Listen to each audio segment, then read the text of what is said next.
యోహాను సువార్తలో యేసయ్య మనకు 16, 17 అధ్యాయాల రికార్డ్ చేసిన సందర్భంలో ఒక చిన్న ఇన్సిడెంట్‌ని మనం ఫోకస్ చేద్దాము.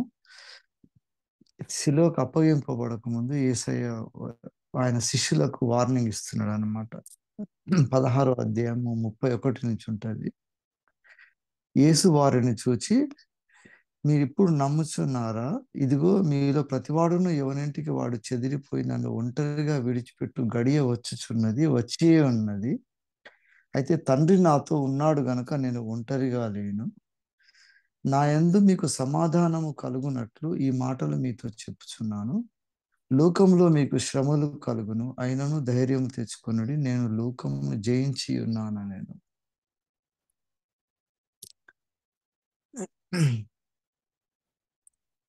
యేసయ్య శిష్యులు యేసయ్య కొన్ని గూఢార్థంతోటి చెప్తాడు. కొన్నేమో డైరెక్ట్ ఉపమానాలతోటి చెప్తాడు. కొన్నేమో డైరెక్ట్ స్టేట్మెంట్స్ ఇస్తా ఉంటాడు వాళ్ళు.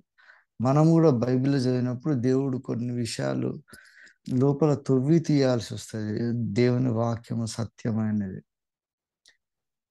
శ్రమల గురించి యేసయ్య చెప్తున్నాడు. తర్వాత ఒక పరిస్థితి వచ్చినప్పుడు మీరందరూ నన్ను వదిలేసి వెళ్ళిపోతారు. నేను ఒక్కడినే ఉండాల్సి వస్తది. కానీ నేను ఒక్కడినే లేను. దేవుడు నాతోటి ఉంటాడు కాబట్టి అని అంటాడు. అని అప్పుడు చెప్తున్నాడు అనమాట. లోకంలో మీకు శ్రమలు కలుగును. అయినను ధైర్యం తెచ్చుకొనుడి, నేను లోకమును జయించి ఉన్నాను. యేసయ్య అట్లా చెప్పాల్సిన అవసరం ఏమొచ్చిందంటే, దాని తర్వాత మళ్ళీ యేసయ్య ప్రేయర్ ఉంటది. 15వ అధ్యాయంలో మొత్తం ప్రేయర్ ఉంటది. యేసు ఈ మాటలు చెప్పి ఆకాశం వైపు కన్నులెత్తి ఇట్లా నేను తండ్రి నా గడియ వచ్చి ఉన్నదని ఆ కాన్వర్జేషన్ లాంగెస్ట్ ప్రేయర్ ఉంటది అనమాట. యేసయ్యది చాలా ఇంట్రెస్టింగ్ ఉంటది. అయితే ఇప్పుడు మనం ఫోకస్ చేసేది శ్రమల గురించి మాట్లాడుతున్నాము. సంఘము శ్రమల గుండా పోతది. తర్వాత విశ్వాసికి శ్రమలు వస్తాయి. శ్రమల కాలం రాకడకు మొదలు ఇంకా భయంకరంగా శ్రమలు వస్తాయి అని బైబిల్‌లో ఉంటది. ప్రకటన గ్రంథం అంతా కూడా ఆ శ్రమల గురించే రాస్తాడు కదా! దాని కొరకు ఇదే యోహానుని మళ్ళా పద్మసు ద్వీపంలోకి తీసుకుపోయి దేవుడు ప్రత్యక్షతలు ఇస్తాడు. ఇచ్చి చివరి దినాలలో ఎటువంటి శ్రమలు వస్తాయి చూడండి. శ్రమలన్నిటిని సహించినోళ్ళు ఉంటారు అన్న. సో, పరిస్థితులు మనకు కంఫర్టబుల్‌గా లేనప్పుడు మనం ముందుకు పోవాల్సి వస్తదనమాట. అసలు శ్రమలంటే డెఫినిషన్ ఏందని చూస్తే కష్టాలనేవి ఉన్నాయి. బాధలున్నాయి. శ్రమలున్నాయి. శ్రమలనేది గ్రే డిగ్రీ ఆఫ్ ఆహ్, సఫరింగ్ ఎక్కువున్నదాన్ని శ్రమలంటారనమాట. బాధపడొచ్చు, కష్టపడొచ్చు గానీ శ్రమ పడడం వేరే అన్నమాట. శ్రమ పడడం ఎప్పుడొస్తదంటే, ఇప్పుడు కష్టపడేది వేరేగా ఉంటది. ఫైనాన్షియల్ డిఫికల్టీ వచ్చినప్పుడు కష్టం ఒకలాగా వస్తది. లేతే కుటుంబంలో కొన్నిసార్లు ఒకరికొకరికి పడనప్పుడు గూడా కష్టపడతారు, బాధపడుతుంటాం. కానీ శ్రమ పడడం అనేది కంప్లీట్‌లీ డిఫరెంట్ అన్నమాట. అసలు బైబిల్‌లో రాసిన శ్రమ అనేది ఒక పర్పస్ కొరకు మనం ముందుకు పోయేటప్పుడు ఎదురయ్యే కాన్సిక్వెన్సెస్‌ని శ్రమలంటాం అన్నమాట. దేవుని పక్షాన నిలబడ్డప్పుడు మనకు వస్తాయి గదా! వాటిని శ్రమ అంటాం. వాటిని అవాయిడ్ చేయొచ్చన్నమాట. కానీ చేయకుండా మనము ఆ పర్పస్ కొరకు నిలబడతాం గదా! అప్పుడు వచ్చే వాటిని శ్రమలంటారన్నమాట. సత్యము పక్షాన, దేవుని పక్షాన, వాక్యం పక్షాన, ధర్మశాస్త్రం నెరవేర్చడానికి, దేవుని వాక్యం నెరవేర్చడానికి మనం తీసుకునే స్టెప్ తీసుకున్నప్పుడు, మనం ఎదుర్కొనే ఇన్‌కన్వీనియంట్ పరిస్థితులొస్తాయి గదా! వాటిని శ్రమలంటారు. ఆ శ్రమల ద్వారా మనకు కొన్నిసార్లు ఫిజికల్‌గా నష్టమైతది. కొన్నిసార్లు ఎమోషనల్‌గా బాధ అయితది. కొన్నిసార్లేమో ప్రాణానికి అపాయం అయితది.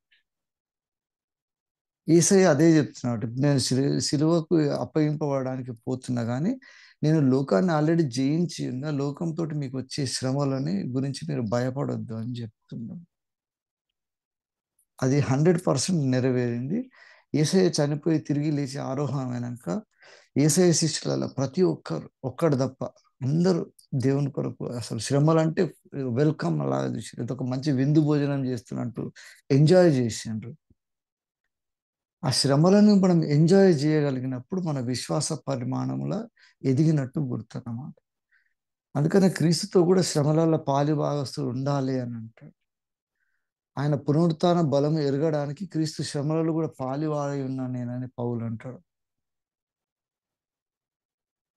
కొత్త నిబంధనలేమో ఈ విధంగా ఉన్నది. పౌలు చాలా దగ్గర రాస్తాడు. ఈ శిష్యులందరూ కూడా రాస్తాడు. పేతురు అయితే ఇంకా ఎక్స్ట్రాడినరీ రాస్తాడు. ఆ పేతురు అప్పటికే యేసయ్యని అప్పగించి యేసయ్యని తృణీకరిస్తాడు. పేతురు దగ్గర ఉన్న ఎక్స్పీరియన్స్ వేరే ఉంటది. సో పేతురు ఏమంటాడంటే ఆ శ్రమలని వెపన్ లాగా వాడతాడు. పేతురు 4వ అధ్యాయం 1 పేతురు ఉంటది. క్రీస్తు శరీరమందు శ్రమ పడెను గనుక మీరును అట్టి మనస్సు ఆయుధముగా ధరించుకోండి అంటున్నాడు. మనం ఫిజికల్గా శ్రమ పడాల్సిన అవసరం వస్తే శ్రమ పడతాం, కానీ ఆ మనస్సు అటువంటి మనస్సు రెడీగా ఉండాలన్నమాట. అటువంటి మనస్సు ఉన్నప్పుడు మనము that become the most powerful weapon అన్నమాట. ఈ శ్రమలు ఎదుర్కోగలిగిన ఆ మనో ధైర్యం ఉంటుంది కదా, అదే మనల్ని దేవుని పక్షాన్ని నిలబడడానికి మనకు సహాయం చేస్తుంది. లేకపోతే మనం కాంప్రమైజ్ అయ్యి ఎక్కడ దేవుని పక్షాన సత్యం పక్షాన నిలబడాలో అక్కడ మనం సైలెంట్ అయిపోతాం అన్నమాట. అట్లా సైలెంట్ అయ్యి శ్రమలు రాకుండా కంఫర్టబుల్గా లైఫ్ లీడ్ చేసే క్రైస్తవ్యం ఇప్పుడు మన మధ్యలో కనబడుతుంది. మన దేశంలో వచ్చిన శ్రమలు నథింగ్ అసలు లెక్క చూస్తే. నార్త్ ఇండియాలో వస్తున్నది, ఇరాన్లా, టర్కీలా, చైనాలా ఆదిమ సంఘంలో వచ్చిన శ్రమలు భయంకరం అన్నమాట. అటువంటి శ్రమలు ఎదుర్కోగలిగిన ధైర్యం ఎప్పుడు వచ్చిందంటే యేసయ్య చెప్పిన భరోసా ఇచ్చింది కదా, లోకం నుంచి మీకు శ్రమలు వస్తాయి కానీ ధైర్యం తెచ్చుకోండి, నేను జయించినాను అంటాడు. ఆ శ్రమలతోటి మనకు విజయం కలుగుతుంది అన్నమాట. అందుకని శ్రమలు ఎంబడి వచ్చినప్పుడు ఎట్లా అంటే ఒక బంగారాన్ని మేలిమి బంగారంగా మారడానికి దాని లోపల మాలిన్యం అంతా పోవాలంటే ఎట్లా అగ్ని పెడతాము, శ్రమలు మన విశ్వాసానికి అగ్నిలాగా అనమాట. అది అగ్నిలో కాలినప్పుడు విశ్వాసం ఇంకా ఎదిగిపోతుంది, ఇట్లా వెలుగుతుంటది అన్నమాట.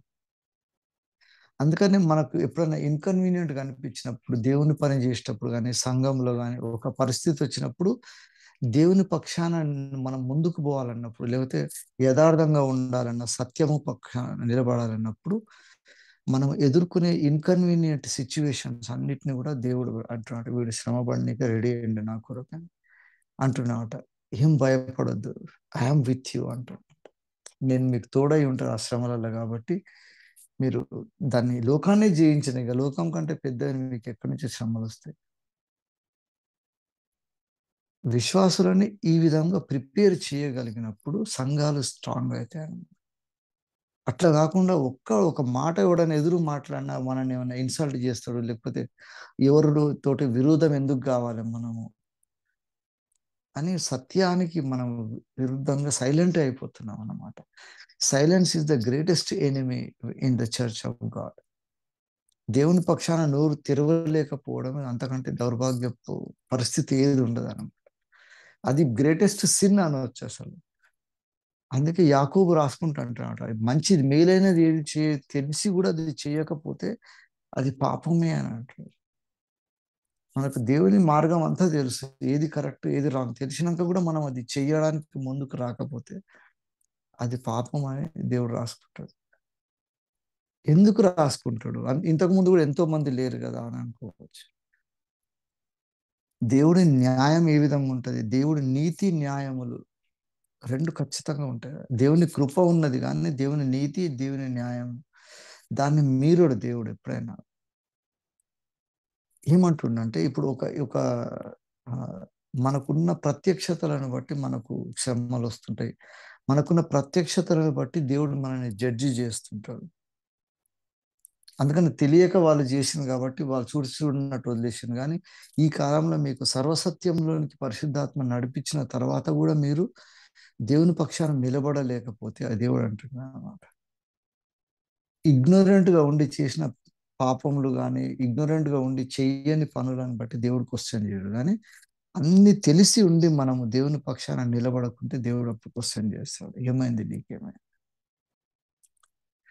అందుకని దేవుడు పాతకాలంలో పాత నిబంధనల ధర్మశాస్త్రం రాకముందు మోషే కంటే ముందున్న తరాలు ఉన్న వాళ్ళందరినీ కూడా దేవుడు ఏమన్నాడంటే అజ్ఞాన కాలం అని అన్నాడు. దాన్ని దేవుని ధర్మశాస్త్రం రాలేదు, దేవుని న్యాయ విధులు కట్టడలు ఇవన్నీ తెలియని కాలంలో వాళ్ళు చేసిన కాబట్టి చూసి చూడనట్టు వదిలేస్తున్నా. కానీ ఇప్పుడు మీ యుగంలో అంతంలో దేశయ్య ఆయన కుమారుణ్ణి దేవుడు ఆయన కుమారుణ్ణి పంపినాక మనకు అంత సత్య మార్గం తెలిసింది. ధర్మశాస్త్రం ఉన్న సారం అంతా కూడా మనకు అర్థమైంది కదా. అయినాక అంటున్నాడు, నీ ధర్మశాస్త్రం బట్టి నువ్వు సంతోషపడకపోతే ఎట్లా అని అంటాడు. దావీదు సాక్ష్యం అక్కడ ఎంత బాగుంటుందంటే, మనకు కూడా ఇప్పుడు యూజువల్గా దేవుని పక్షాన ఏమైనా పని చేద్దామన్నప్పుడు మనకు అడ్డం వస్తుంటది కదా, వాటికి మనకు దావీదు మంచి రీజన్ అన్నమాట. దావీదు రాస్తాడు, మొదటి కీర్తనలే ఉంటది కదా, దివారాత్రం ధ్యానించు వారు దాన్ని ఆనందించచ్చు అనే వర్డ్ యూజ్ చేస్తాడు అక్కడ. We have to enjoy the scriptures అంటుండే, దేవుడిచ్చిన ఆజ్ఞలను బట్టి మనం ఎంజాయ్ చేయాలంటున్నాడు. మొదటికి ఆ వచనం అది ఎంత, దివారాత్రం ధ్యానించు ఆనందించుడు అని అంటున్నాడు. రెండో వచనం ఉంటుంది, యెహోవా ధర్మశాస్త్రం నందు ఆనందించుచు దివారాత్రం దాన్ని ధ్యానించువాడు ధన్యుడు అంటాడు. మనం రూల్స్ లాగా పాటించడం వేరే, వాటిని ఎంజాయ్ చేయడం వేరే. మనం యథార్థవంతులమని తెలవడానికి అదే కారణం. ఇక చర్చికి రాకపోతే బాగుండదు, సొసైటీలో కూడా ఏమైనా అనుకుంటాడు, లేకపోతే చర్చికి రాకపోతే ఎప్పటినాడు మన పిల్లల పెళ్లి చేయరు, చచ్చిపోతే సమాధి చేయరు, ఎదుగు పోవాలి కాబట్టి పోతున్నట్టు దేవుని సన్నిధికి వచ్చి పోతా ఉంటాడు. You don't enjoy being in the presence of God. ఇవన్నీ చూసినప్పుడు దేవుడికి అర్థం, దేవునికి తెలియదా, మనకే అర్థమవుతా ఉంటది, వీడు ఎంత వేషధారి, వీడు ఎట్లా మత్లబీ అంటారు కదా, మతలబ్ ఉంది, ఏదో పని కావాలి కాబట్టి పని చేస్తున్నాడు. అట్లా అట్లా ఎంతమంది సంఘంలో పనులు చేయడానికి వచ్చినప్పుడు దేవుని కొరకు చేస్తున్నామని ఆలోచించి దేవుని సన్నిధిలో దాని ఆనందం లేకుండా పనులు చేస్తూ ఉన్నారు. దేవుని పక్షాన నిలబడ్డప్పుడు శ్రమలు వస్తాయా రావా అంటే ఖచ్చితంగా వస్తాయి. దావీదు చెప్తున్నాడు చూడు, ఇది 119వ కీర్తనలో దేవుడు ఎంత మంచిగా రాపిచ్చిండంటే, 71వ వచనం ఉంది 119వ కీర్తనలో, నేను నీ కట్టడలను నేర్చుకున్నట్లు శ్రమ నుండి ఉండుట నాకు మేలాయను అంటున్నాడు. దేవుని కట్టడలు నేర్చుకోవడానికి శ్రమలు నాకు బెటర్, నాకు శ్రమలు రావడమే మంచిగా, ఎందుకంటే ఈ శ్రమలు రావడం వల్ల నేను నీ కట్టడలు నేర్చుకున్నా కదా అంటున్నాడు. మళ్ళా 92వ వచనం ఉంటుంది, నీ ధర్మశాస్త్రం నాకు సంతోషం ఇయ్యని ఎడల నా శ్రమలందు నేను నశించిపోవదును అంట. ధర్మశాస్త్రం తోటే ఆయన శ్రమలను ఎండ్యూర్ చేయగలిగిన అంట. ధర్మశాస్త్రం అంత ముఖ్యం అంటున్నాను. మనకు కూడా ఈ ధర్మశాస్త్రము దాన్ని నెరవేర్చిన ఏసయ్య ఇచ్చిన విధులు కట్టడాలని మనం వాటిని పక్షాన మనం పోయినప్పుడు శ్రమలు వస్తుంటే మనకు సంతోషం అవుతుంటుంది అన్నమాట. భయపడం అన్నమాట, అసలు ధైర్యమే వస్తుంది మనకు. దేవుని పక్షాన నిలబడ్డప్పుడు 10 మంది 10 రకాలు అనుకుంటున్నప్పుడు మనము కృంగిపోమన్నమాట. అందుకే అంటున్నా అన్నమాట, నీ ధర్మశాస్త్రం నాకు సంతోషం ఇయ్యని ఎడల నా శ్రమలందు నేను నశించేదను అనంట. నీ ధర్మశాస్త్రం దివారాత్రం ధ్యానించు ఆనందించు వారే ధన్యులు అని ఎందుకు అంటున్నా అంటే, when we enjoy being in the presence of God, when we enjoy the the the ways of the Lord, ఆయన కట్టడలు విధులు ఆచరిస్తున్నప్పుడు మనకు సంతోషం జరుగుతుంది అన్నమాట.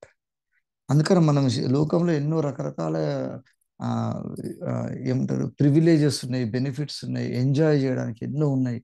అవన్నీ కూడా దేవుడికి ఇష్టం కాదు కదా. దేవునికి ఇష్టమైన పనులు చేద్దామని మనల్ని మనం శరీరాన్ని నలగొట్టుకొని మనకున్న కోరికలు లోకపరంగా ఎన్నో రకాలవి ఉన్నాయి, వాటన్నిటిని దూరం పెట్టుకొని మనం దేవుని పక్షాన పోయేటప్పుడు శ్రమలు వస్తూ ఉంటాయి కదా. అప్పుడు కలిగే అవమానము వాటన్నిటికీ మనకు హ్యాపీనెస్ వస్తుంది అంటున్నాడు.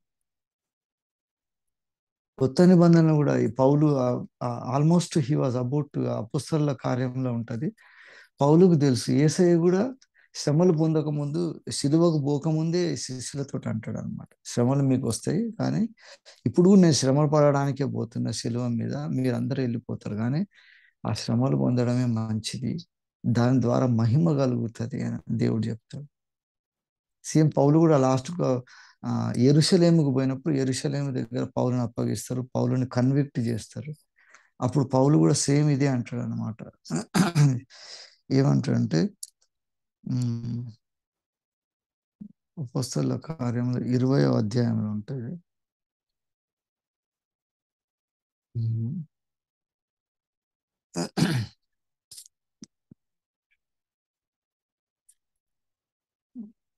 అంటే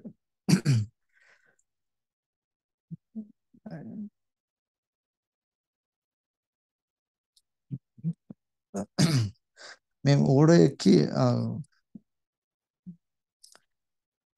బిఫోర్ గోయింగ్ టు జెరూసలేం అనమాట. ఏమంటారంటే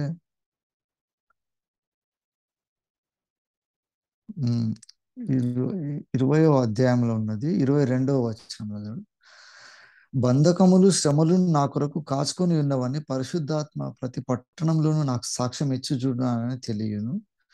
అయితే దేవుని కృపను గూర్చిన సాక్ష్యం ఇచ్చుటందు నా పరుగును నేను ప్రభువైన యేసు వలన పొందిన పరిచర్యను తుదల ముట్టింపవలనని నా ప్రాణము నాకు ఎంత మాత్రము ప్రియమైనదిగా ఎంచుకొనుటలేదు అంటున్నాను. పౌలు పోకముందనమాట ఎఫెస్ వరకు వచ్చి ఎఫెస్ వాళ్ళని పిలిచి వాళ్ళతో చెప్తున్నాను అనమాట. ఇప్పుడు నేను జెరూసలేం పోతున్నా కదా, యెరూషలేం పోయినప్పుడు అక్కడ నాకు ప్రాబ్లం అవుతుంది అని, ఆ ప్రాబ్లంని నాకు ముందు తెలుసు కానీ ఆ శ్రమలను ఎదుర్కోవడానికి పోతున్నా అంటాడు. పోయినప్పుడు అపొస్తలుల కార్యం 20 నుంచి ఆ చివరి 28 వరకు ఉన్నాయి కదా, ఆ అధ్యాయాల పౌలు ఎంత గొప్పగా సాక్ష్యం ఇస్తాడు మనకుంటే. శ్రమల ద్వారానే మనకు మన విశ్వాసానికి పరీక్ష లేకపోతే అసలు మనం నిజంగా దేవుని యందు ఎంత విశ్వాసం ఉన్నదో మెజర్ చేయాలంటే దేవుని పక్షాన నిలబడ్డప్పుడు తెలుస్తుంది. ఇవన్నీ జరిగేటప్పుడు మనకు సపోర్ట్ ఏమి ఇస్తుంది అంటే దేవుని వాక్యమే అని.